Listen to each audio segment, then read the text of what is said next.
So I'm just going to dive right in. My first poem is called At the Casino Hotel on the Res. At the Casino Hotel on the Res, located in the lobby, a perfectly contained fire. All black rocks and equally black marble. I'm wholly aware of myself, tourist and old blood. I belong and unbelong in this place.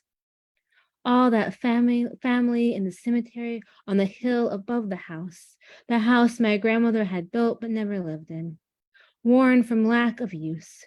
There's talk I'll fix the house up, make it livable and lived in. I remind myself hill rhymes with will. My grandmother was strong-willed. All we can do is what the dead would want. I dream of red clay giving up what is buried. A slide of casket and decay, all the quartz native here, the finality in erosion. I've buried so many, I'm undone and reworked. The owner of the place that sells marble and granite knew my great-grandfather, knows the family cemetery and the holly bushes it's named after. Says my great-grandfather delivered gifts of food when in town, specifically fresh sausages. The owner discounts 2 headstones, a double and a single, a parent-daughter set. We, 2 daughters motherless, a father with no daughter. Last time I visited, I stained the interior of my partner's car with red clay, cemetery stains. The path cleared to carry mother up the hill with ease, washed away months later. I barely made it to the gravesite, a lone pallbearer. Mother's silk flowers were stained red, grandmother's too. Here now in December there is no snow, just a wetness, a bone deepness. Like the lobby's fire, I contained so much, mostly its death and the effects of it. I contain so much. My blood is percentages, quantum printed on a card in my wallet. The card so much like a driver's license, it can be used at the bar on the casino floor. An alternative form of identification in case I'm lost. When I last talked to my grandmother, a bird flew to me confused. When my mother told me she found my grandmother's body, my knees bruised against carpet, and I don't think I ever wailed before. I was my mother's final phone call. We almost filed a missing persons report. Before we knew she was lost, but not that kind of lost. How our bodies become statistics. My mother was once in this lobby, belonging and not belonging. And it's only a woman that looks like my mother who walks past now. I should have warned you guys that none of my poems are like happy. They're all rather depressing and sad. Or as I have coined, they're all dead mom poems. So to go with that, my next poem is just entitled Mother. Mother, we lost so much language, and like children, tried to bury ourselves in its embrace, only to find absence or a stinging white hand. Mother, not everything is communicated through touch, but some things are. At the funeral home, you pulled me close, and this felt new. We sat shoulder to shoulder during grandmother's visitation, recited the rosary from memory. And I wonder if we looked more alike then, our mouths, muscles moving in unison. Mother, did you open your yellow bird mouth for every round seed of language grandmother gave us? Mother, you're green-thumbed enough to know seeds absorb moisture easily, to know they want to grow even in the driest places. Etsy, when I was born, you were younger than I am now, meaning my body has given nothing, meaning my body only takes. I swallow this mother tongue, not to bury it in a belly, but to quench thirst. Etsy, I liked how pretty water felt on my tongue. I wanted to name a daughter Amma, but water can be stagnant and mildew coils the air. Etsy, I was told my poems are beads, strung with asterisks. The word for beads is a de la distoli. I stumble. drop beads from strings, try not to crack them underfoot. Etsy, I only want to make you a gift. Etsy, I drink so much and am still thirsty. And my next piece is actually a hybrid essay, and there is footnotes, but I will not be reading the footnotes, just the main text. This piece is called Rights. Often I think of my body as the actions taken against it. Native News Online tells us 10,245 indigenous remains are not in the possessions of their peoples, but in the hands of the University of Alabama. The Native American Graves Protection and Reparation Act, NAGPRA, asserts human remains and cultural artifacts removed from federal and tribal lands belong to the tribes in question or lineal descendants. As in treaties, there are always loopholes. Items and ancestors can be rendered culturally unidentifiable. This new label another act of removal.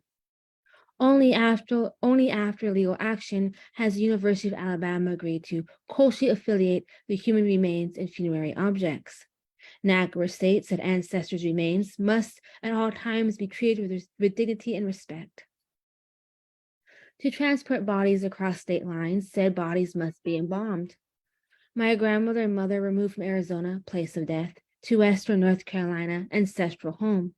The returns happened a year and a month apart, both deaths unexpected, my mother's violent. Embalming fluids fill the body, including loose skin.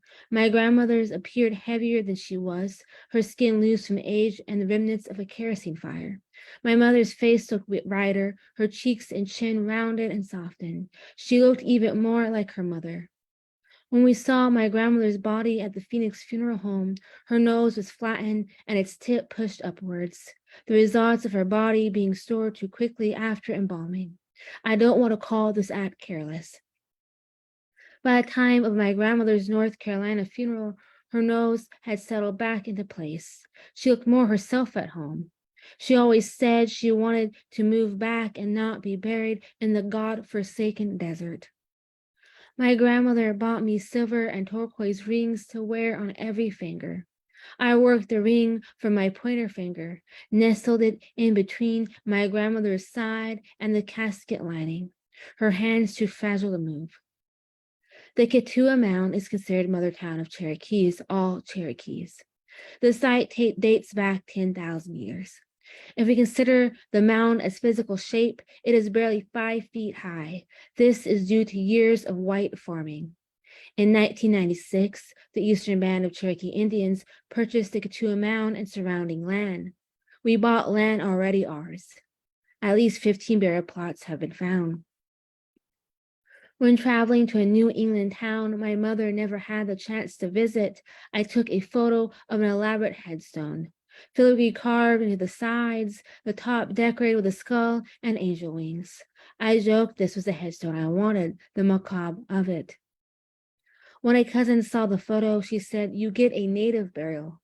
Explained ancestors were discovered buried sitting up, knees pressed against her chest, arms wrapped around knees. Guilty. I, as a tourist, viewed the second oldest Christian cemetery in the United States. As a daughter in mourning, pulled my sleeve over my hand, rubbed tears, cried in gift shops when I saw ceramic baubles my mother would have liked. Think of all the ways our bodies are acted upon. In 2009, Duke Energy cleared land overlooking Ketua. Their plan, a $52 million electrical substation. Consultations with tribal leaders had not been made. Duke Energy appeared unconcerned with any possible impact on the historical site. Duke Energy appeared unconcerned with any possible impact on the sacred site. Duke Energy found a new area for their substation only after opposition from tribal leaders, only after a grassroots movement. In 2014, a resolution declared Ketua Mound a sacred site. Often I write of red clay's deep stains, silk flower wreaths and sprays made by a cousin's wife, the solar lights I pushed into the ground near my grandmother and mother's grave markers, the small mounds I built around the plastic stakes to stabilize. An aunt called, a cousin called, too much rain created a small red avalanche. The ground still unsteady from recent burials. They tell me they will spread grass seed to hold the ground still. Last summer, I leaned into the hill's slope, crouched on my knees, the only item in my pocket, a face mask printed with the EBCI seal. With it, I scrubbed red from the thin grooves of the white medicine wheel, embellishing my grandmother's military footstone. Gave up, used my hands. What else? For days, I tracked red. So my next two pieces are really short, just little prose poems. I tell a friend it was nice to be taken care of. Say I dozed off with my hand in the nail text as she spoke about her sons, as she shaped my nails almond and painted tiny landscapes just on the ring fingers. I joke that all my fingers are ring fingers, shimmy my hands to flash sterling silver, turquoise wampum. My grandmother purchased several of the rings at the PIMC gift shop. She knew the nurses, once girls at the Phoenix Indian School, where my grandmother worked after leaving her res, after marrying a man with the last name Nunez. Every December, she wrestled a large metal tub from the garage, remnants of the school's cafeteria. In the tub large enough to be an incubator, she'd mix masa well by hand. I'd watch. When I was born, a nurse said, "Pity an Indian baby so white." I chewed my nails to the quick and then tore at the quick. Now self-care, or my nails cost so much I can't afford the ruin. I joke I am a bird, attracted to glistening, am told my rings are typical Indian. I buried a ring in the lining of my grandmother's casket, adjusted the engagement ring on my mother's cold finger. My nails long, almond-shaped, my wrists writing with age. What I'm trying to say is when I look at my hands, they're not mine. And then the last piece, it's a little bit of an experimentation. It's a prose poem, but there are two words that are in brackets. So when you hear those words, just imagine them in brackets. Those words are beat and image. And this is another poem entitled Mother. Mother, this is the first poem, beat, since the new to you pickup flipped into a canal unseasonably filled with rainwater. Image, truck landing on the driver's side after initial impact. Image, burned into empty space behind the backs of my eyes. Beat, middle space malleable from so much tragedy. Beat, smoldering brand morphs into something stretched long and full of nerves and tiny organs never beating in unison. Beat, full of beatings, I ask if I am bruised, no one answers. Beat, dehydrated skin patches like caked foundation. Image, I repositioned your hands, purpled from broken bones. Image, beat, the dress you now wear is the dress you wore in our last picture together. Beat, beat, beat, beat. And that is it. Thank you.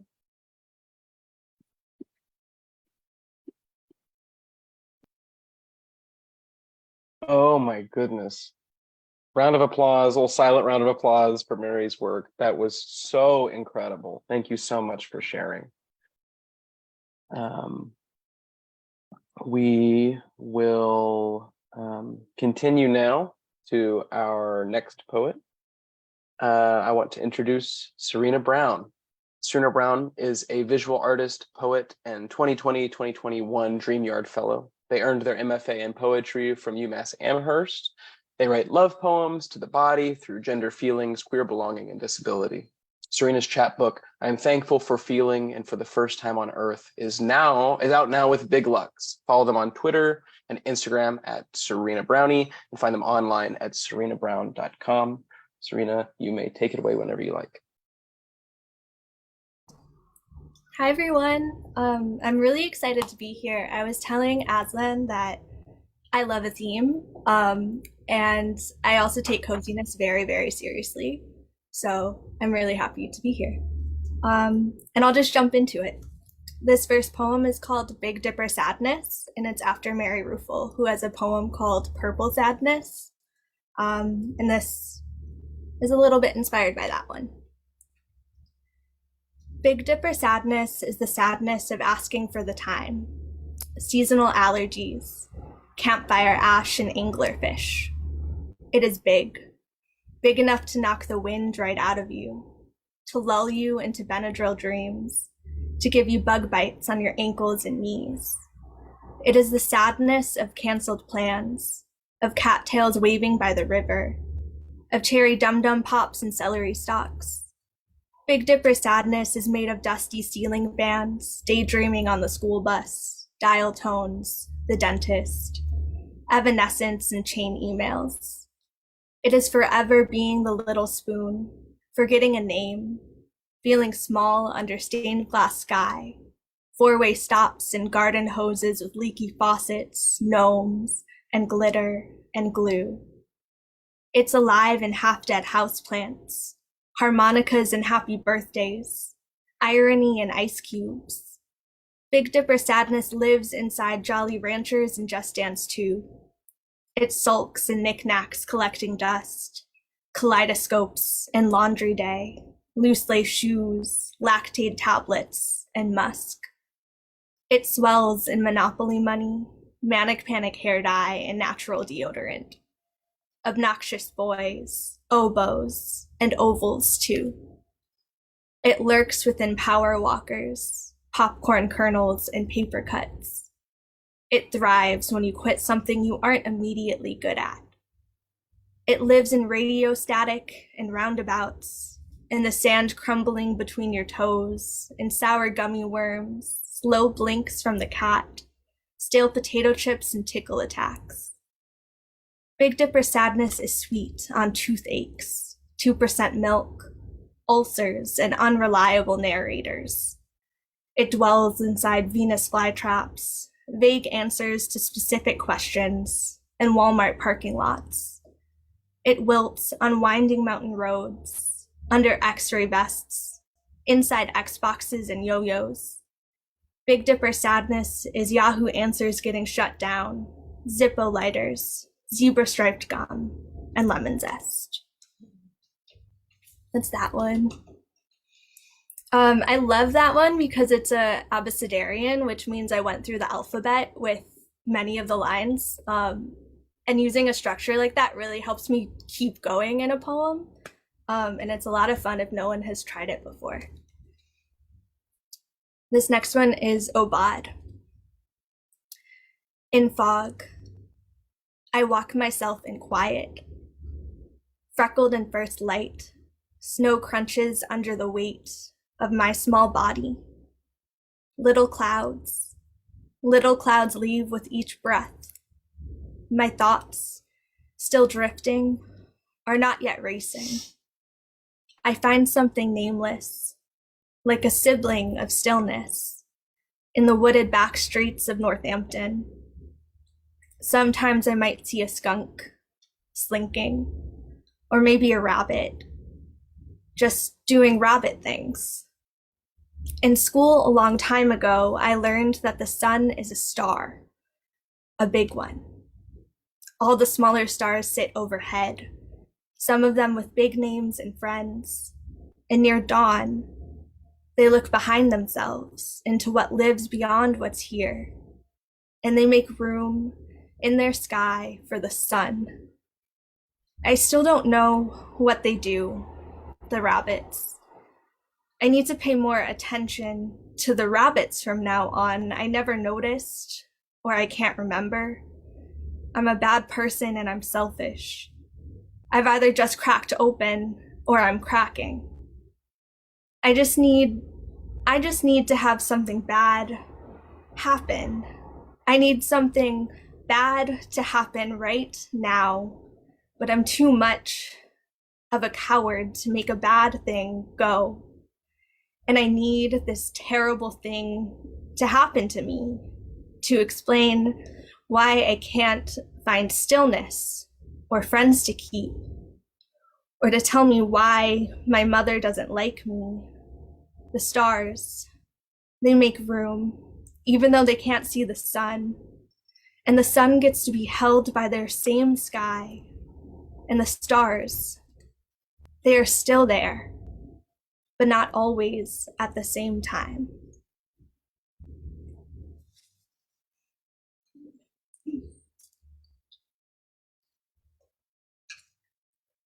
Praise the butt dial. Praise clumsy thumbs, praise Ma calling back at 2 a.m. when nothing is wrong, praise her cracked feet and her pockets of worry, praise chipping nail polish and sweaty palmed handholds, praise fingers and what they say, what they don't.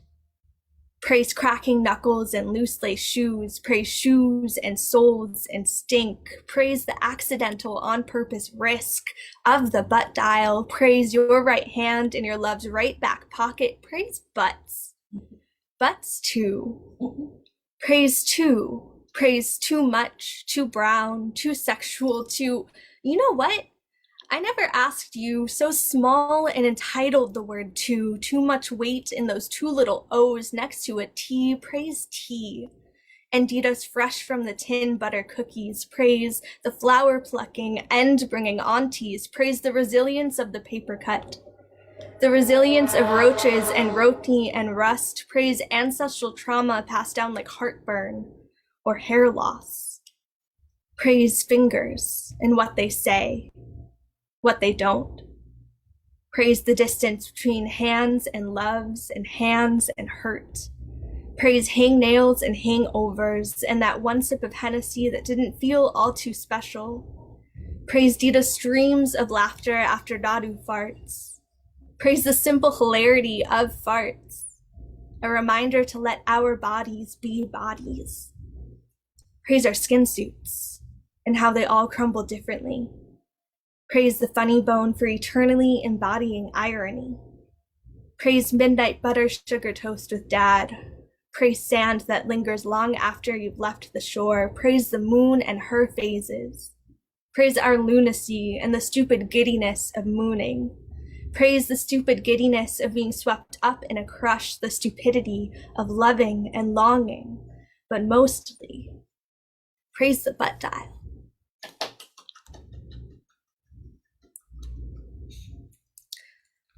I'm wearing this mesh shirt because I want to look gay. I want to look gay because 1, gay people are hot, and 2, they are utterly themselves. I'm not sure what it would feel like to be utterly anything, let alone myself, to be deeply embodied, to be grounded in the here and now. But I do know what's gay. And I don't mean cis white man gay, not toxic butch femme gay. I mean multiplicity. I mean it's dirty, it's naive and restless and green. I mean lush. I mean mean. My gay is queer, is non-binary. Non-binary as in boyish femme, as in definitely not a girl, although at one point I might have been one. My gay is goofy smiling at my phone, is in love with all of my friends, is emotionful all the time. My gay is chronically ill. My gay is mad. My gay is messy, is that risky text, some sent away and some boiling in my notes app. My gay is biracial, is brown, is letting myself be a baby again, always a baby gay. My gay is crying all over Western Mass. My gay is crying at Stop and Shop, is crying at the State Street fruit store, is sobbing among the chicken salad and the deli sandwiches. My gay is weeping at the blue glow of my Netflix queue, is not finding enough gay shit, so I gotta do my own gay shit. My gay is watching The Fox and the Hound and sobbing at the opening credits. That fox had so many moms. My gay is against bugs and dirt and tavas. My gay is not a nature gay. My gay is laughing during sex, is finding myself through my body. My gay is asking what's good and what's not. My gay is always asking, always asking, always, always asking, always asking, always, always, always. And this next one is a very new poem. I wrote it 2 days ago and I'm really excited to share it. It doesn't have a name yet. And I made it in a workshop with the Kalamazoo Poetry Festival with Amy Seiler, who asked us to personify flora. So that was the prompt. We paint our friends in rainbows. some oil slicked and some sky bright. We want to be pretty. We pluck petals that don't serve us. We don't want to be beautiful. And others weave brush and leaves together to become something all their own. Pretty boy, we call ourselves whatever we want. And boy, do we want.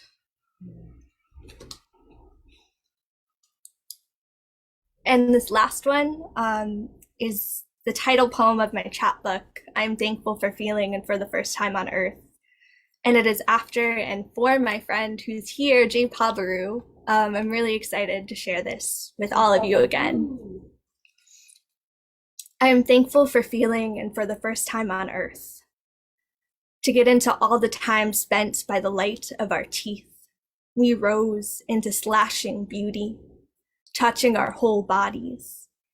I was checking to see the sturdiness of stardark soil, my left shoe, my friends, my figure, divided with billowy tumors of steam, stood up.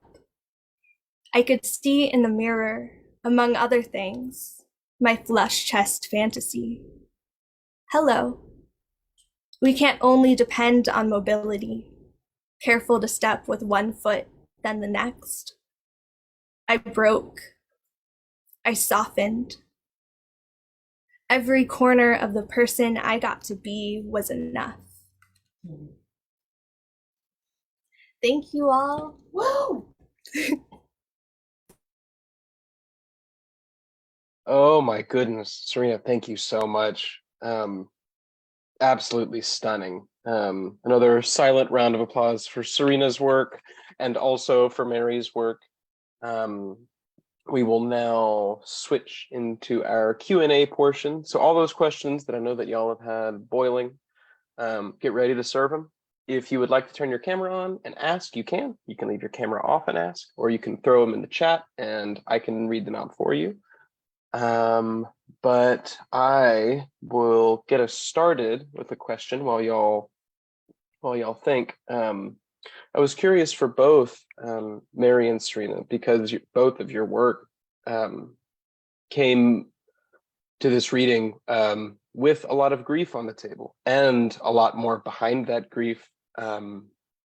The complexity of grief with joy. I mean, Big Dipper sadness is the what comes to mind, and also contending with mother and grandmother, as in Mary's work, and the emotions that come up when reminiscing on that. So maybe Mary, if you wanted to start first, and then Sarena, I wondered if y'all could just talk about grief in your work, static grief, how grief transforms, or just whatever kind of how you find sadness working in your work.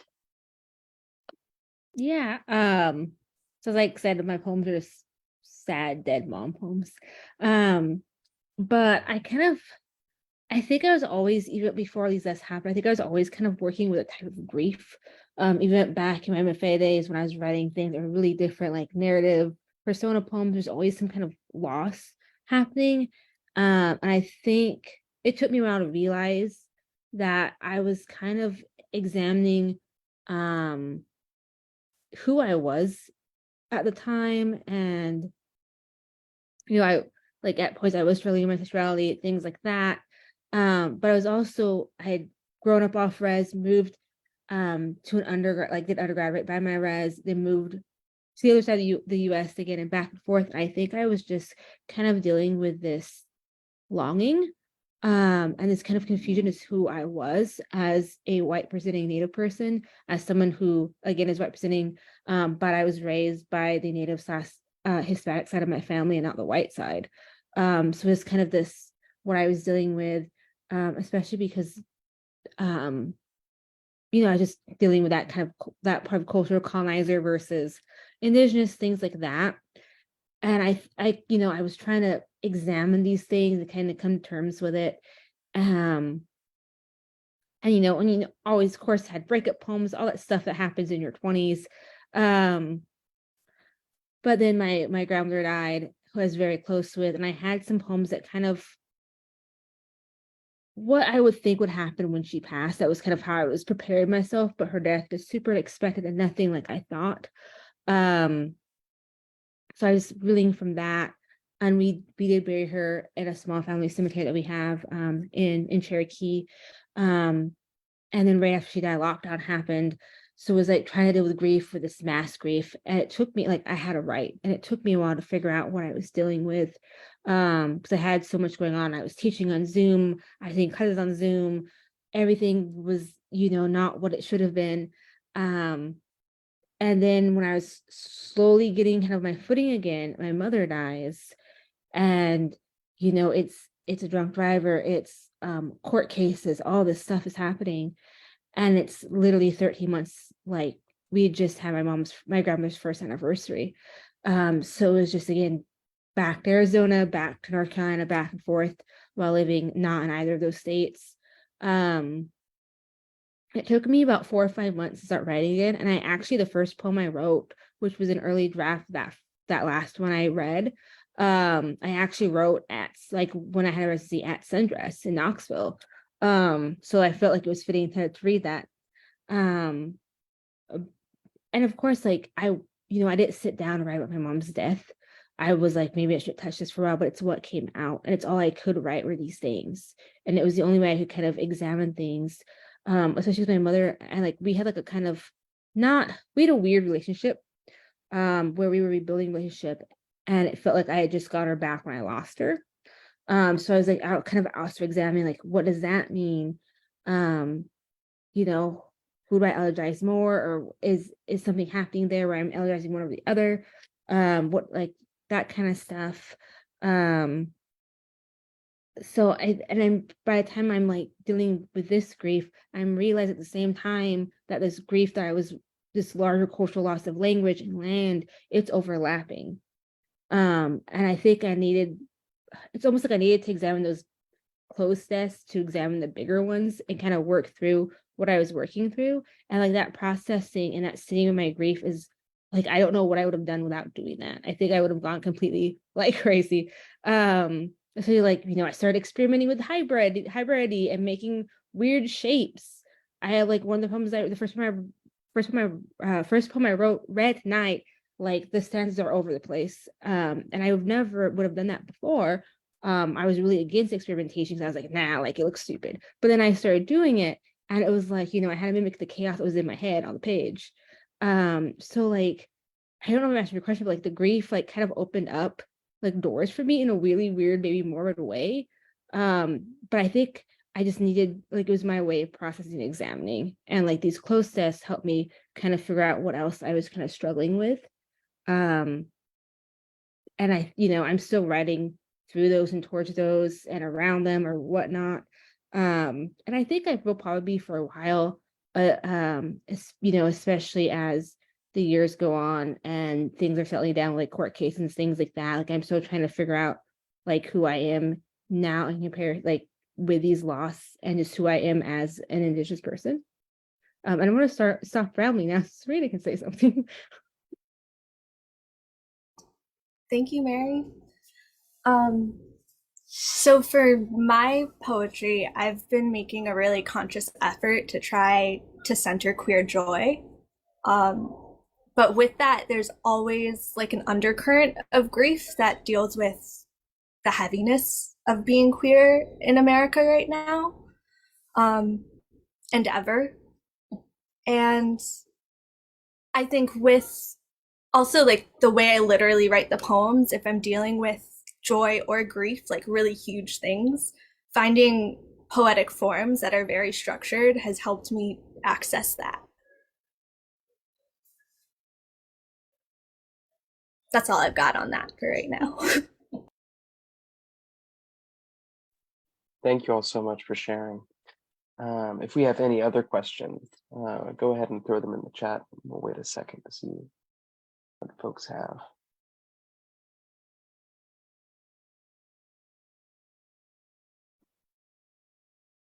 Yeah, I could ask a question that I was just like watching y'all listen to each other, to each other's poems. And I was wondering, no big pressure, and not a workshop.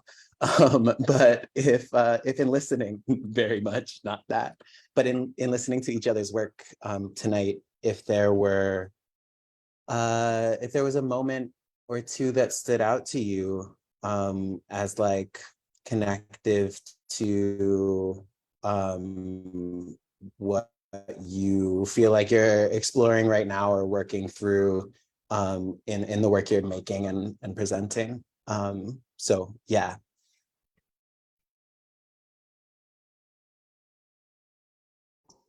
I can start. Mary, as I was listening to your poems, I was really drawn to the last one that you did with the structure of beat and I think image that was in brackets. And I feel like that's one area where poetry can overlap. And also thinking about grief, of how grief relates to motherhood, is also an area where we have some overlap. That's all I've got. I'm interested in what you have to share. No, I was really like interested in what you're reading too, and like the humor there. And I do have poems humor. I just didn't read them, but they're not as funny and good as what you read. But one line I like, it was I think an earlier poem of yours. Not sure if your mother likes you, and I was like, yeah, I feel that.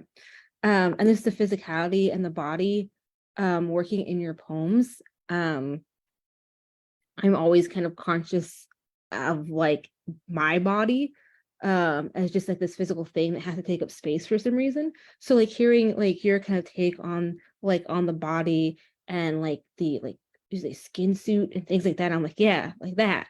And I was really interested in this concept of like queer joy, which I picked up on in your reading, and I was like, yeah, like I like was really drawn to that. It's something that I haven't been able to kind of, I mean, I haven't spent a lot of time with it, but it's also something that I don't obviously I don't write joy very well. So being able to hear that in your work, it was really lovely. And I'm really like hoping to see more of your work in the future. Writing joy is really hard sometimes, especially when everything feels so very heavy. It is hard to access. But one thing that I've been doing for a couple of years is I have this long poem called I'm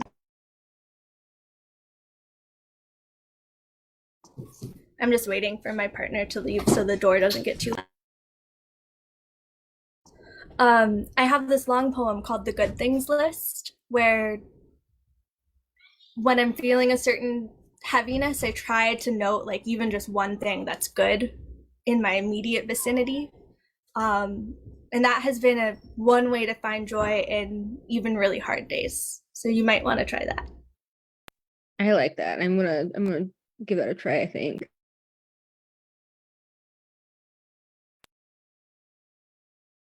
Thank you for your wonderful question, Jay. We have a question from Lana or Lana.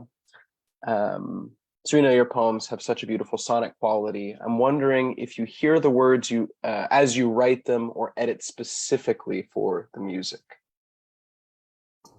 I definitely do. I came into poetry through forensicating, which is, I don't know if you all know what that is. It's very strange. It's with high schoolers who competitively read poetry and perform it. It was a horrible environment for me, so I'm glad I got out. But that experience really let me like see how embodied poetry can be.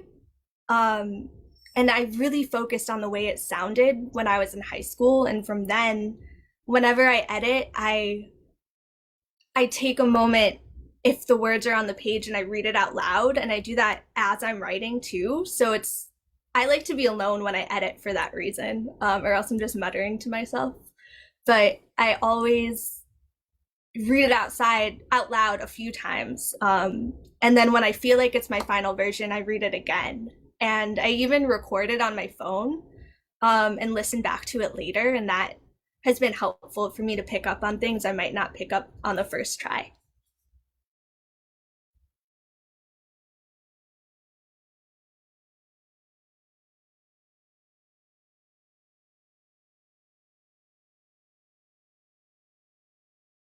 Thank you so much for your question, Lana.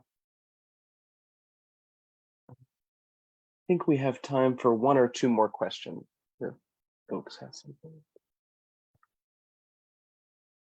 Otherwise, I'm just going to ask away. I got that stuff loaded. I'm ready to go. I could ask a quick question. I'm curious, for Mary, I'm curious about when you came into using footnotes or true words in brackets, you said in one poem. I loved that kind of texture that was coming in. I'm wondering like when you started experimenting with that and what was the impetus? And for Sarena, I'm wondering, you know, what are some things that inspired like the work that you shared tonight? What are like kind of the things that are just sort of firing off for you lately that are like really exciting you? Because your poems have such like a liveliness. I'm just wondering like what's fueling that? So that's a hard question to answer. Even when I was like doing persona poems back a really long time ago now, there's always like a truth, and even the ones that were like personal, there's a truth in them, but I fictionalized them. I held them at a distance, which I'm not doing anymore. I kind of just, you know, here it is. I've been told my poetry is diary entries. I'm like, okay, sure, that's what it is. It's mine now. It's what I'm going through. But I think that kind of like led me to bring in like things that people said, or I was always kind of interested in like the history of things and looking things up. And I would have them dropped in the poems here or there, but I started spending more time with that. And then the piece with the footnotes, I have a lot of hybrid stuff right now that can be called a poem, can be called a lyric essay. I think the one I read today is more so a lyric essay in its structure. But you know, sections that repeat or connect. And I was bringing in kind of like outside sources in a way, but I really wasn't spending much time with that. I wasn't using footnotes. And I have been kind of wanting to experiment with footnotes because I've read poems that are just footnotes. I have a friend who is doing this great project within their manuscript that there's footnotes, but you don't see the footnotes at the very end of the manuscript. And that's itself is a poem. And that just kind of blows my mind that they can do that. Because I'm not that smart to do that. But I've been kind of like I originally was like, I'm gonna write a poem that has footnotes, that the poem is in the footnotes. That didn't happen. I just ended up using footnotes. But I kind of like I still want to play more with footnotes. I found that really interesting to me, because I already like putting in things I'm reading, things that I've kind of picked up on. And then with the bracket poem, like I don't have anything else that's quite like that yet. I have some that kind of mimic it in a way. But when I was writing that poem, I was thinking, I mean, this was very like 4 months since my mom's death, and we were just getting more like court stuff. There was pictures and stuff, and I was, you know, every day I was getting emails or calls from like the persecutor, from like courts, whatever. And these images were just kind of like burned like into my head. Like I couldn't close my eyes without seeing them, as like the main person that was dealing with these things. And when I was writing, I was like, you know, this is where this is the image, like it's right here. But of course, like I'm not going to insert like a graphic image or an image that's like personal or anything like that into a poem. I wouldn't feel comfortable doing so. And then that was like, you know, image. And then I kind of was thinking about like, you know, this feels like something that's living in my head. And that's when I kind of envisioned this like thing that was like, I don't know, I kind of envisioned like this giant like intestine kind of grotesque thing. And that's what it felt like. And that was like, you know, that was like every time I get a phone call or a photo, or I have to read some court document, like there's just this kind of like painful beat is the best way I could describe it. I know that sounds really bizarre. But I was like, you know, that's what I want in this poem. Like that's what's happening.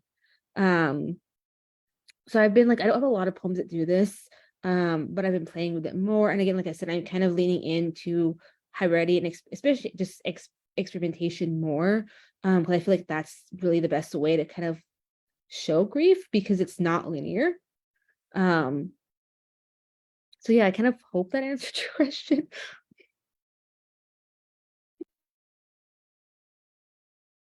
And as far as what fuels my poetry, I think the biggest thing is my relationships, mostly to myself, but also to my friends. I get so much energy from the friendships that I've been forging.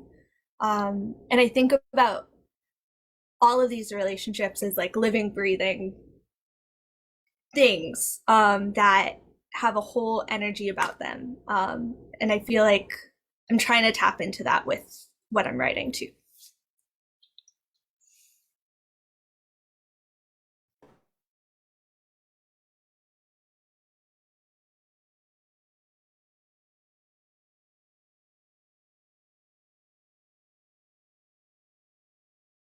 Alrighty. Thank y'all for sharing those beautiful answers to such otherwise complicated and deep questions. We appreciate your authenticity, your words so much. I might try and leave us off on a final question, which is a little more topical, which is just comes from the influence of SJ. What are y'all reading? We are always looking for more recommendations. A bookshelf is never too full. You can always cram another book in there. So maybe most recent thing you've read, or something that immediately comes to mind that was like, oh, that was perfect. I recently read this incredible novella called Psalm for the Wild Built by Becky Chambers. It is a anti-capitalist epic journey between a tea monk and a robot, and it has a lot of humor and a lot of love in the pages. And it's kind of about living gently and having respect for yourself and everything around you. And it was like a really peaceful, calming read. And it was just 4 hours of an audiobook, so it's really accessible too. I am in that weird space where I was working on exams and reading lists for my exams, and I'm doing my dissertation, so my brain doesn't have room for books besides like the ones that I have to work on, which, you know, after a while I'm like, these aren't great, these are bad, like these are just textbooks and things like that. But one of the books I keep kind of returning to in my own scholarly work, that I just been pulling a lot from, and it influences my creative work a good bit, is Jake Skeet's poetry collection, Eyes Ball Dark with a Mouthful of Flowers. It's so good. It's, you know, it does deal with grief, but it also deals with like find beauty, like through that grief. There's a lot of like beautiful like floral language. There's also like moments of like beautiful queer love. And, you know, and it does bring up, you know, what is happening within indigenous communities, you know, and the impacts of ongoing colonization. But it's just like just a great collection. I like love it so much.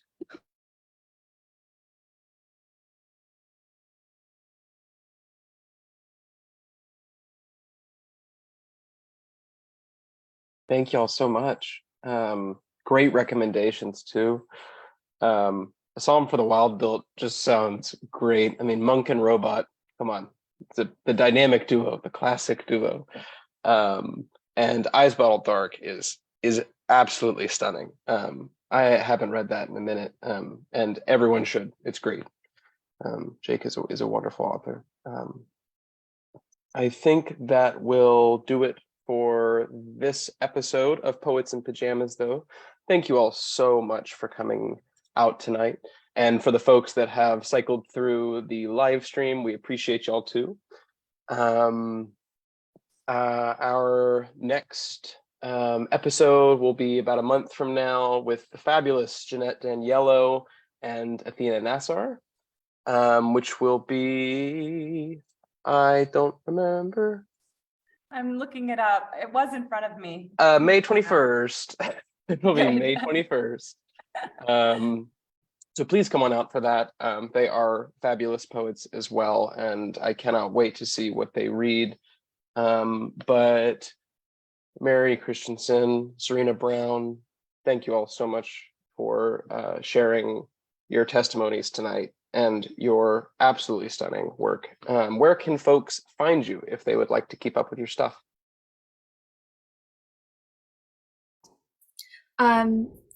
I would say that you can always go to my website, which is serenabrown.com, and I try to update that. But otherwise, I have like a personal / poetry social medias, which are Serena Brownie on Twitter and Instagram. I don't have a website or much social media, but I do have Facebook that I'm on pretty regularly because I run some other pages. But I am the only Mary Leauna Christensen, so I'm easy to find. All right, perfect. Wonderful. Folks, have a safe and lovely night, and we will hopefully see y'all in the next one.